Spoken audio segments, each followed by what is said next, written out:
ضروری بات آپ کے سامنے پیش کر دوں۔ مسجدیں اللہ کی عبادت کے لیے ہوتی،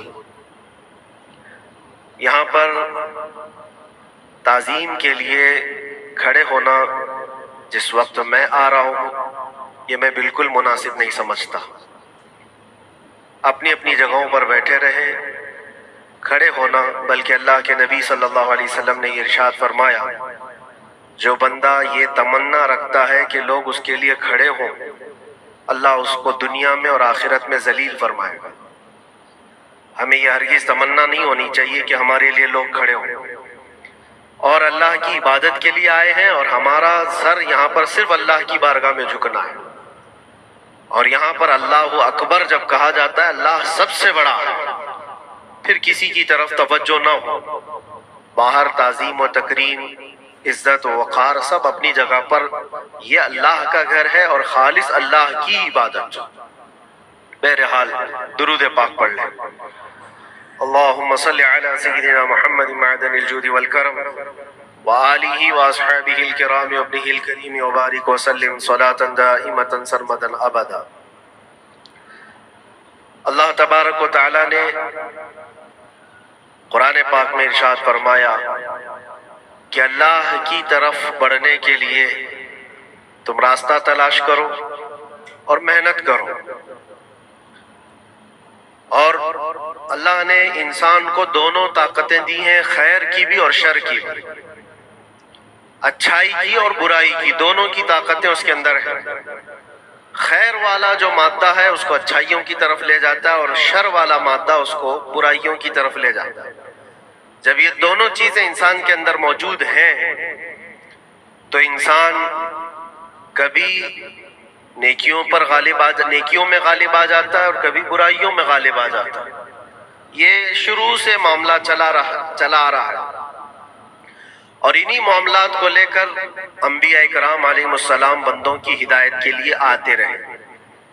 اللہ تبارک و تعالیٰ نے بندوں کو یوں ہی نہیں چھوڑ دیا، بلکہ اپنے پیغمبروں کو بھیجا، اور خیر اور شر کے درمیان تمیز سکھانے کے لیے انبیاء آتے تھے، یہی بتانے کے لیے کہ تم جس راستے پر چل رہے ہو اگر یہ غلط ہے تو غلط، اور صحیح ہے تو صحیح۔ اور آخر نبی ہمارے آقا محمد صلی اللہ تعالیٰ علیہ وسلم کے بعد پھر یہ کام امت کے علماء اولیاء انجام دیتے رہے۔ آج جو ضروری بات میں عرض کرنا چاہتا ہوں وہ یہ ہے کہ اسلام کا جو نظام ہے خیر کو پھیلانے کے لیے ہے اور شر کو دبانے کے لیے۔ اسلام پوری طاقت اس پر لگاتا ہے کہ خیر کا نشر ہو، اس کی تبلیغ ہو، اور برائیوں سے لوگ بچیں۔ اور آپ کو پتہ ہے اللہ تعالیٰ نے ہمارا لقب قرآن میں کیا بیان فرمایا؟ کنتم خیر امت، تم خیر امت ہو، یعنی بہترین امت ہو۔ اخرجت للناس، لوگوں میں اللہ نے تم کو سب سے بہترین امت بنایا، لیکن وجہ کیا ہے؟ کس وجہ سے تمہیں خیر امت کہا گیا؟ آگے خود اللہ تعالیٰ قرآن میں فرماتا ہے کنتم خیر امت اخرجت للناس تأمرون بالمعروف وتنہون عن المنکر، تم لوگوں کو اچھائی کا حکم دیتے ہو اور برائیوں سے روکتے ہو۔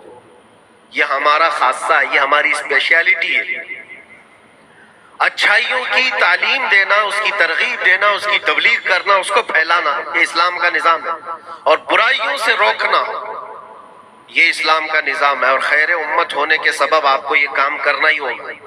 لوگ اگر یہ سمجھتے ہیں کہ یہ صرف مولانا لوگوں کا کام ہے یا مبلغ کا کام ہے، مائک ملے گا تو ہی تبلیغ کرے گا، نہیں، ہر مسلمان کی ذمہ داری ہے کہ وہ خیر کو اپنی طاقت کے مطابق لوگوں میں پھیلائے، اور برائی دیکھے تو اس کو روکے، اور برائی دیکھ کر کے خاموش رہنے والے کا وہی انجام ہے جو برائی کرنے والے کا انجام ہے۔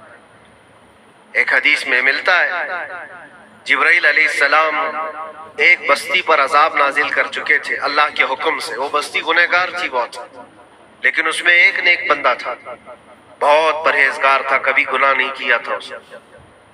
انہوں نے اللہ کی بارگاہ میں پوچھا جبرائیل نے کہ مولا اس بستی میں ایک نیک بندہ بھی ہے، اس کا کیا کیا جائے؟ اللہ تبارک و تعالیٰ کا حکم جلال تھا کہ اس کو بھی اسی میں تباہ کر دو، عذاب میں اس کو بھی گرفتار کر دو۔ عذاب اس پر بھی آیا۔ جبرائیل علیہ السلام کافی دنوں کے بعد پھر رب تعالیٰ کی بارگاہ میں پوچھتے ہیں کہ اس کا کیا قصور تھا؟ وہ تو تیرا عبادت گزار بندہ تھا، نیکوکار تھا، گنہگاروں پر عذاب آیا لیکن اس پر کیوں آیا؟